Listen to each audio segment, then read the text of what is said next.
আসসালামু আলাইকুম, শুভ সকাল। সবাই কেমন আছেন? আশা করি সবাই ভালো আছেন, আমিও ভালো আছি। সকাল সকাল বাসার ছাদে চলে আসলাম। টানা 2 দিন ধরে বাসার ছাদে আসতে পারি না বৃষ্টি বর্ষার কারণে। আর এত সকাল সকাল আসার কারণ হচ্ছে বাসার ছাদে কিছু গাছগাছরা লাগাইছি, দেখার জন্য আসলাম যে কি পরিস্থিতি। কারণ টানা 2 দিন ঝড় ছিল। এপাশের মরিচ গাছগুলো বেশ ভালোই আছে। এপাশে লাউ গাছটা ঝুঁকে গেছে, যেটা উপরে দেওয়া হয়েছিল আড়া বলে না কি বলে, ঝুঁকে গেছে। আর এপাশে যতগুলো গাছ আছে সবগুলো ঠিকঠাকই আছে, তেমন কোনো কিছুই হয় নাই। যাক, এটা খুব ভালো। গাছগুলো দেখা শেষ, এখন বাসায় চলে যাব, কারণ বৃষ্টি পড়া শুরু হয়ে গেছে। আবার কিছুক্ষণ পরে রেডি হয়ে ডিউটিতে যেতে হবে, কিছু করার নেই।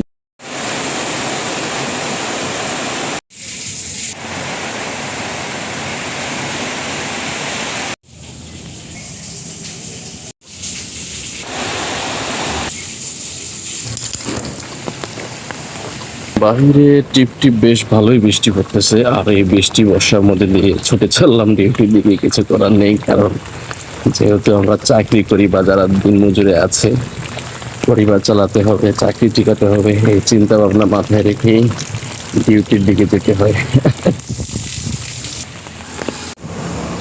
চলে আসছি বাজারের মধ্যে, কিন্তু বৃষ্টির পানি বাজার ভিজে গেছে। বিশ্বাস হচ্ছে না, দেখাচ্ছি আপনাদের।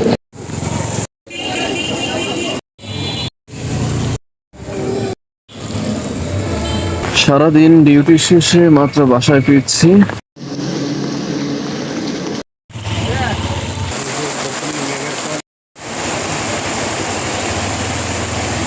আজকে বেশ কয়েকদিন ধরে যেভাবে বৃষ্টি পড়তেছে আর আকাশ যেভাবে একেবারে মেঘলা হয়ে অন্ধকার হয়ে আছে, মনে হয় না খুব শীঘ্রই বৃষ্টি বিরতি হবে।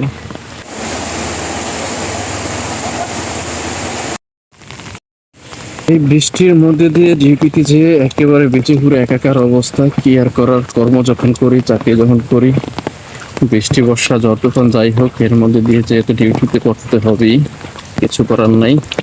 যেহেতু চাকরি করে পেট চলে, সংসার চলে, তো সে চিন্তা ভাবনা থেকে তো অবশ্যই যেতে হবে চাকরি বাঁচানোর জন্য। তো যাই হোক, ডিউটি শেষে মাত্র বাসায় ব্যাক করলাম, যাচ্ছি এখন বাসার দিকেই। টানা এই কয়েকদিন বৃষ্টি বর্ষার পানি আমার বাসার আশপাশের যত খাল বিল ডোবা ডাবা যা আছে সব ভরে একাকার অবস্থা।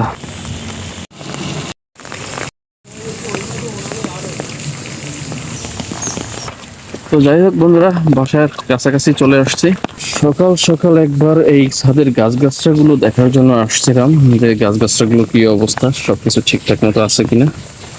এখন আবার ডিউটি থেকে এসে আবার ছাদে আসলাম, যে গাছগাছরাগুলো কি পরিস্থিতি একটু দেখে যাই। দেখলাম যে না, সবকিছু ঠিক আছে, কিন্তু তার মধ্যে এই পাশে একটা লাউ গাছ আছে।